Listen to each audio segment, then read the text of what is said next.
Good morning. లేచారా? అందరికీ శుభోదయం. ఉదయాన్నే తీసేస్తున్నానండి ఈ వీడియో. మా వారైతే బయటికి వెళ్ళారు. ఈ కాయ అయితే రాత్రి తీసుకొచ్చారు, పనస పండు. మరి ఇది మళ్ళీ దీని గురించి మీకు చెప్పాలండి. అంటే పనస పళ్ళు వస్తాయి, కొనుక్కుంటాం, అందరికీ తెలుసు. ఇది నేను వేరేగా చెప్పనవసరం లేదు. కానీ ఈ కాయకు ఒక ప్రత్యేకత ఉంది. ఇది ఎలా పండింది అనేది చెబుతాను. అరుదుగా పండుతాయండి. ఇది ఏరు పనస. ఏరు పనస అంటే ఎలాగా అనేది వివరంగా చెబుతాను. మరి నోము తీర్చుకుంటాం, 16 ఫలాల నోము. ఆ నోములో పనస పళ్ళు కూడా వస్తాయి. 16 పనస పళ్ళు, 16 ఫలాల నోము అంటే 16 రకాలు. మరి రకానికి వచ్చి 16 ఇవ్వాలన్నమాట. అలా ఇవ్వడం వల్ల మరి ఇప్పుడు పిల్లలు అభివృద్ధి అవుతారు. మరి జన్మలో పిల్లలు మంచిగా పుడతారు, మంచిగా మరి ప్రవర్తిస్తారని, అదే మరి ఏ వంకరలో లేకుండా పుడతారని ఒక నమ్మకం. పూర్వం నుంచి ఇలా అనుకుని ఇలాంటి నోము తీర్చుకుంటారు. నోముల్లో చాలా రకాలు ఉంటాయి. మనం చేయగలిగిన నోములు నోములు పట్టుకుని తీర్చుకోవడం చాలా మంచిది. మరి ముందుగా చేయవలసిన నోములు ఉంటాయి, అవి వేరేగా చెబుతాను. 16 ఫలాల నోము మాత్రం ప్రత్యేకంగా నోసుకోవాలి.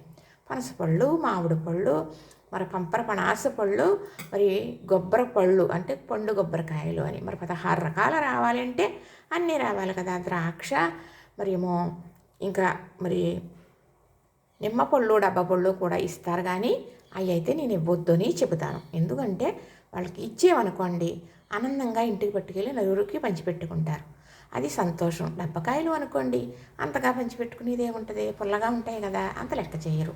కానీ మనం ఇచ్చేది నోము ఫలానికి ఇలా తీపి పళ్ళు ఇస్తే మంచిదని నా అభిప్రాయం. నేనైతే అలాగే తీర్చుకున్నానండి. నేను అన్నీ తీర్చేసుకున్నాను, చాలా తీర్చేసానండి. ఇంకా 2 నోములు ఉన్నాయి తీరాలి అంటే.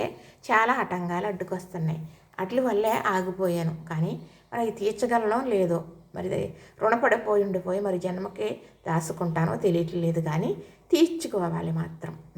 ఇలా చెబుతుంటే పనసకాయతో ఏం చెబుతాను ఈ పనసకాయ గురించి కదా. ఇది ఏరు పనసకాయ. ఏరు పనస అంటే చెట్టు మామూలుగా ఆకులతోటి ఉంటుంది తప్ప అన్ని చెట్లలాగా పైన కాయదు.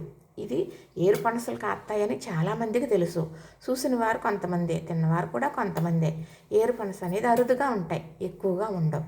అయితే తెలిసిన వారికి, మా వారికి తెలిసిన వారికి చెట్టు ఉందన్నమాట. ఒకసారి అన్నారంటే ఏరు పనసలు కాస్తాయి కదా, ఏరు పనస కాసినప్పుడు తీసుకురమ్మనమని అంటే ఆయన తీసుకొచ్చారన్నమాట. నిరుడు తీసుకొచ్చారు, మళ్ళీ ఈ సంవత్సరం కూడా తీసుకొచ్చారు. ఇది భూమిలో కాస్తుంది. ఏరు అంటే భూమిలో ఏర్లు ఉంటాయి కదా, ఆ ఏరుకి కాసి ఎదుగుతుంది కాయ. భూమిలోనే ఎదిగి ఇది ముగ్గుపోయిన తర్వాత భూమి పగులుతుంది. ఎంత భగవంతుడి సృష్టి చూసారా, ఎంత గొప్ప అద్భుతమో. ఆ భూమి పగిలి పనసపండు వాసన వస్తుందంట. స్మెల్ వస్తుంది కదా, స్మెల్ వస్తుంది ఏంటబ్బా అని చూసుకుంటే భూమి పగిలిన కాడ తవ్వితే పనసపండు ఉంటుంది. అలాగా కొయ్యడం జరుగుతుంది. చెట్టు కాస్తే, భూమిలో కాస్తే.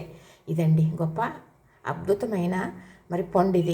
ఇది రాత్రి తీసుకొచ్చారండి. మొత్తం మాకైతే పెద్ద హాలు, అటు ఇటు బెడ్రూమ్లు, ఇటేమో వంటగది. ఇల్లు అయితే పెద్దది. మొత్తం అన్ని చోట్లకి కూడా స్మెల్ వచ్చేస్తుంది.